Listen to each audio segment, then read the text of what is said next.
Salut à tous, aujourd'hui on se retrouve pour une vidéo un peu particulière parce que je souhaitais parler du syndrome de l'objet brillant.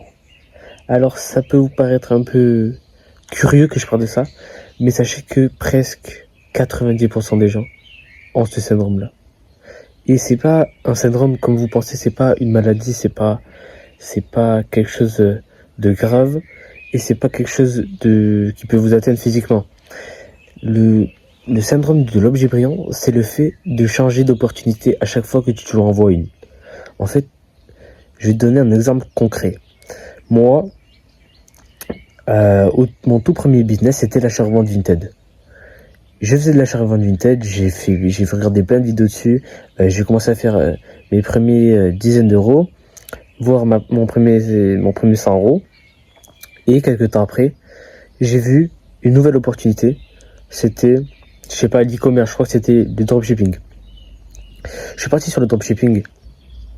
Mais est-ce que j'ai réellement gagné de l'argent avec? Non. Donc je suis parti sur notre business. J'ai pas fait d'argent dessus. Je suis reparti sur notre business qui était le copywriting. Donc j'ai contacté quelques entreprises, mais ça n'a rien donné. Donc j'ai cherché d'autres opportunités. Et en fait c'est ça. Le syndrome de l'objet brillant, c'est un réel cercle vicieux qui à chaque fois va te faire changer d'avis et va te faire remettre en cause le business que tu es en train de faire.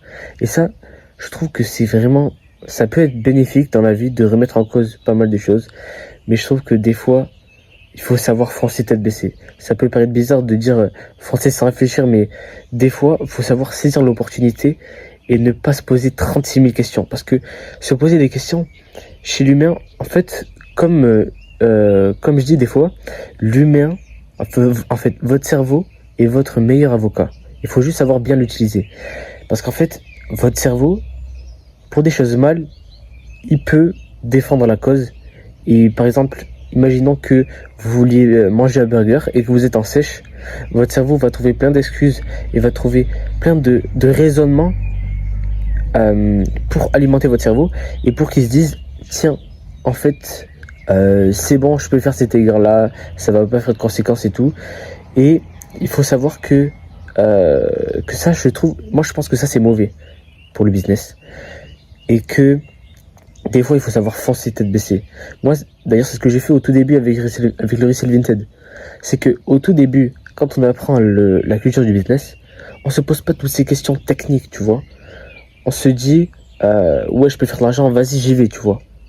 Et des fois faut revenir à ce truc primaire.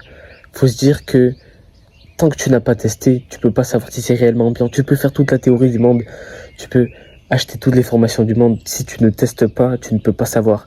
Et moi, je pense même que il vaut mieux largement tester les business avant d'acheter des formations, avant d'acheter quoi que ce soit. Le business de formation, franchement, c'est du scam.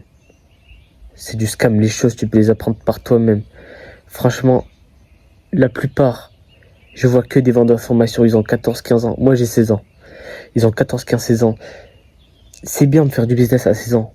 Mais ce que tu fais de vendre des formations alors que tu n'as aucune compétence, tu prends la formation et tu la revends. Ça n'a aucun sens. Ça t'apprend rien au business. Franchement, ça t'apprend rien. Désolé les gars, ça a coupé.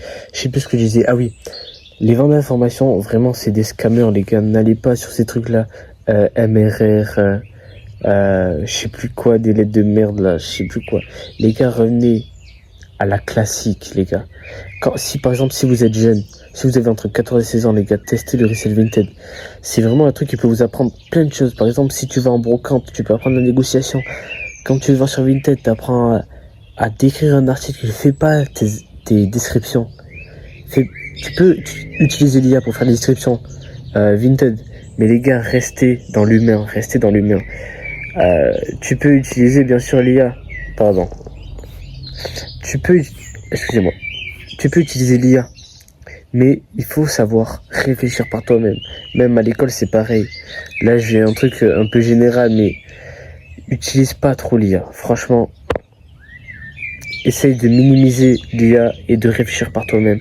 Je pense que c'est ce qui te sauvera dans ton prochain métier, dans ton projet, dans tout ce que tu veux. Maintenant, pour revenir à ce que je disais au départ, le syndrome de l'œil brillant. Donc je pense que vous avez compris un peu ce que c'était. Et je vais pas dire que c'est mal, parce que c'est humain, tu vois. Tout le monde, en soi, tout le monde dans son fond a le syndrome de l'œil brillant. Il faut juste savoir le contrôler et savoir le dire non en fait. C'est comme une addiction, tu vois. C'est comme quelque chose qui serait nocif pour toi. Il faut savoir dire non. Et je pense que c'est ce que tu devrais faire avec ça. Trouve un business. Apprends la compétence. Teste. Génère de l'argent. Surtout, tant que tu n'as pas généré d'argent, tu peux pas savoir si c'est bien ou pas. Génère de l'argent. Essaye des trucs. Et si vraiment ça marche pas, là, tu peux changer. Mais s'il te plaît, essaye. C'est vraiment quelque chose que tu dois faire. Et franchement, si j'ai un business à te conseiller, c'est l'achat-revente Vinted, frère. Moi, j'ai aucune formation. Je suis pas éligible de vendre une formation. J'ai 16 ans. Ça fait 1 an que je suis dans, 1 an, 2 ans que je suis dans le business. Je peux pas faire de formation maintenant. Alors que t'as des mecs depuis 10 ans. Regarde jamais moelleux. Il fait toujours pas de formation. Ça fait des années qu'il est dans la Vinted, ce mec. Il est trop chaud. Son contenu, il est trop bien, tu vois. Et c'est des gens comme ça qu'il faut, je pense. Faut pas faire de formation alors que tu n'es pas éligible. Tu vois. Et certains te diront que si tu es éligible, que c'est le syndrome, là c'est notre syndrome de l'imposteur. Mais non, tu peux pas faire des formations, apprendre des trucs à des gens, alors que ça fait 1 an, t'es dans le truc, tu vois. Bon voilà, là je m'écarte un peu. Moi c'est ce que je voulais faire, je tenais à faire cette vidéo. J'espère qu'elle vous aura plu. Et j'espère qu'elle fera un peu plus de vues que d'habitude, parce que d'habitude je suis plutôt coincé entre les 10 et les 20 vues, donc c'est chaud. N'hésitez pas à vous abonner si vous êtes si ce contenu vous plaît.